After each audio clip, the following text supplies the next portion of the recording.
Eagles and Chiefs, both 1 seeds, both 16-3 coming into the game. Top 2 quarterbacks in the league this year, hands down. Patrick Mahomes won the MVP. Jalen Hurts was the MVP runner-up.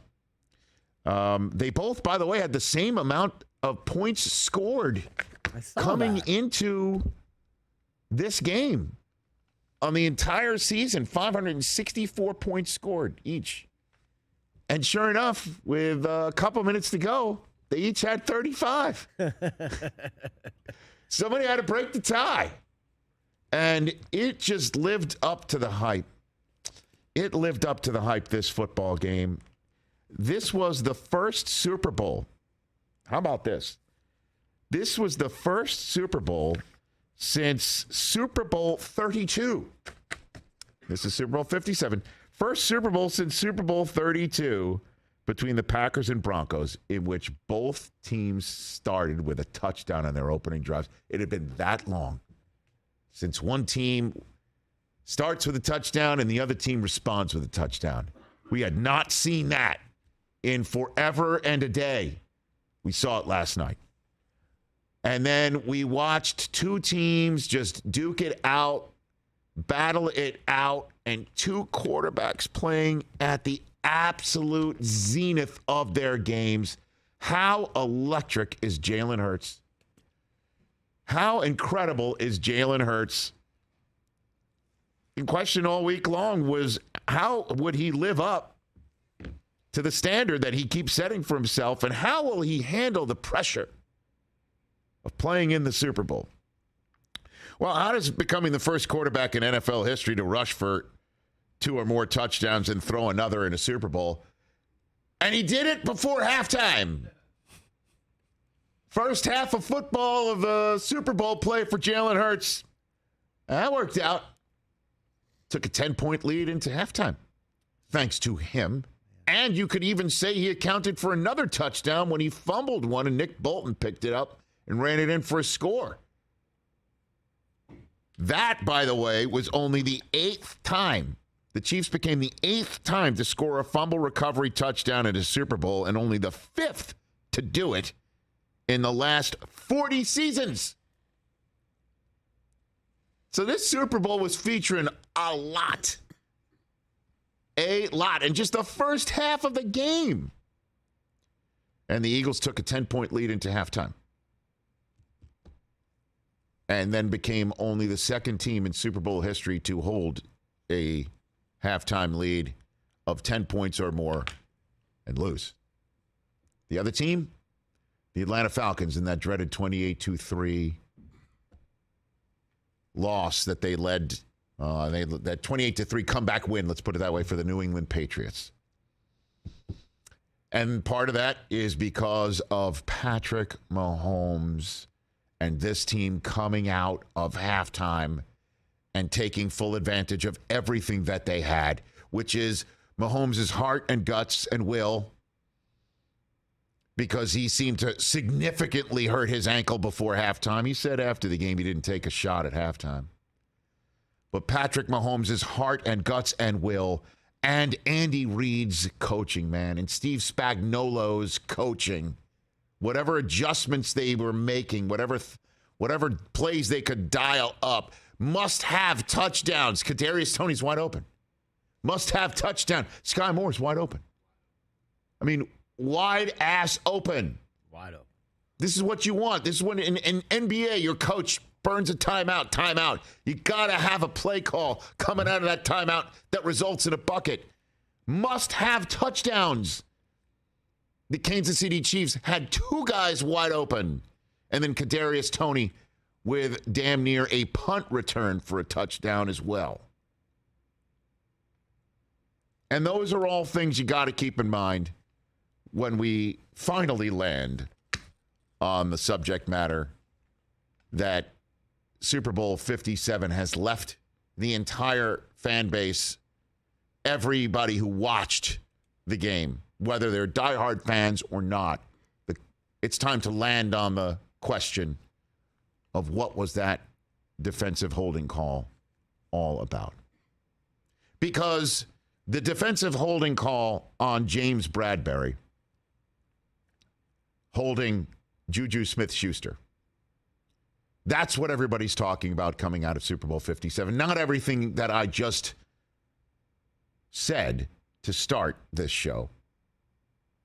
So much to talk about this Super Bowl and praise and also cherish.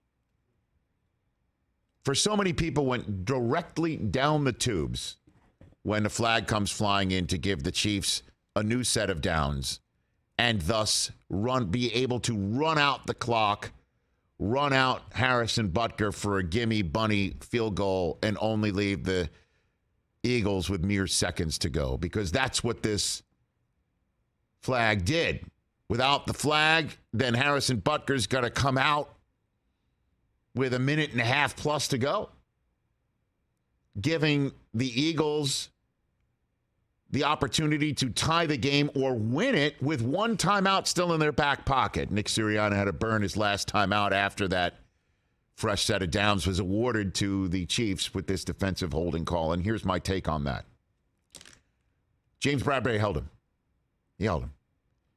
And the replay that has been tweeted out all over the place with Greg Olsen saying, I don't agree with the call, shouldn't throw a flag in this situation, didn't show what we all saw in the stadium right off the bat, which is the first move that Juju Smith-Schuster makes on James Bradbury. Bradbury grabs him in the jersey and tugs it.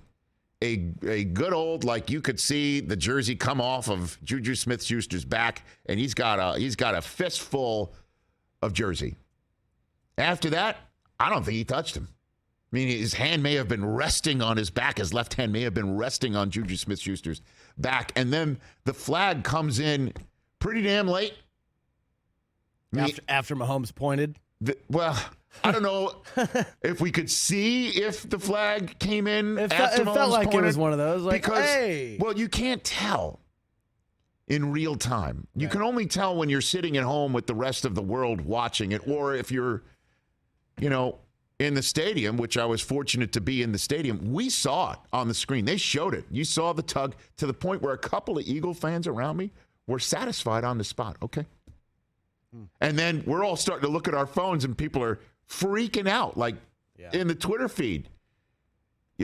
Zach, my friend and publicist of the Stars, who was sitting next to me, says, my friends are saying that, Fox thinks it was a bad call. Yeah, because the TV replay didn't really show, I guess, with the stadium. The stadium, the first thing, but again, that tug of the jersey happened almost right away. Again, it was the first move, and then the ball goes so flying over their heads, and then the flag comes in as Bradbury and Smith-Schuster appear to be entering the end zone, into which the ball went way further over their heads. Way over the head. And it looked like whatever the flag was for couldn't have impeded Smith-Schuster so significantly that he would have been able to catch a ball that went so damn far over their heads. And the flag came in late. And that's what adds to the anger. And I understand why people are upset about it, because this is where I ultimately land on it. Yeah, he did tug him.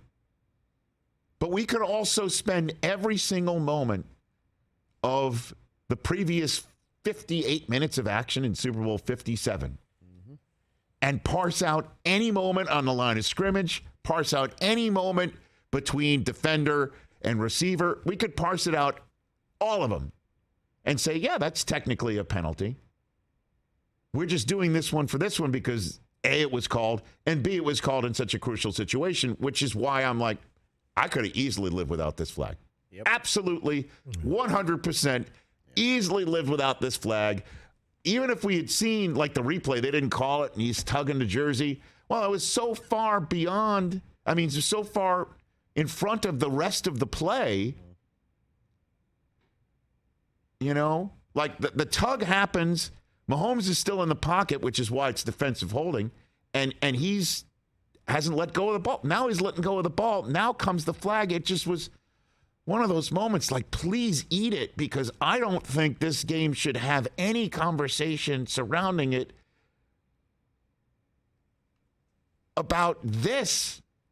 It should be about everything else I just mentioned to start this show. It's truly one of the most remarkable quarterback versus quarterback performances, living up to the hype that we were all hoping to see in a game that's so damn tight between two teams that had the same record, the same seed, the same number of points up until this moment the flag comes in, because it robbed Philadelphia of a chance to tie, give us overtime if we want to inject ourselves into this as fans, or give the Eagles a chance to maybe win it with Devontae Smith getting behind the defense as much as he did, and how this Eagles offense was as on tilt as the Chiefs were in the second half.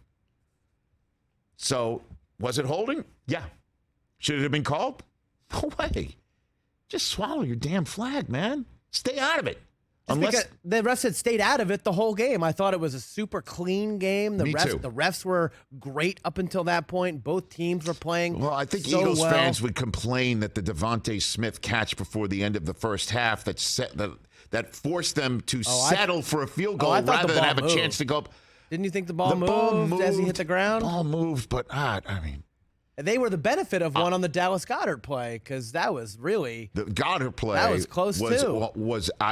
I thought that was without dispute a catch, without dispute, and it was right for you didn't for Reed think to he challenge juggled it. as his left foot was coming up? He did juggle, but he got the ball back as one foot was still on the ground in the process before. Yes. Oh, okay. And then then the second foot landed. But those were close. I just mean consistency with what had the game had been called.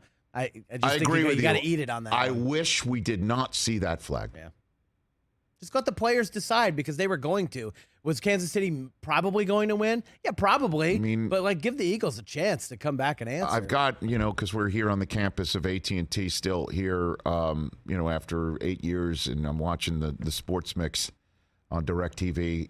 I mean, this hold is on screen literally every 2 seconds. Yeah. He grabs him on the initial turn and then hardly touches him the rest of the way, and then the ball's flying over their head, and in comes the flag.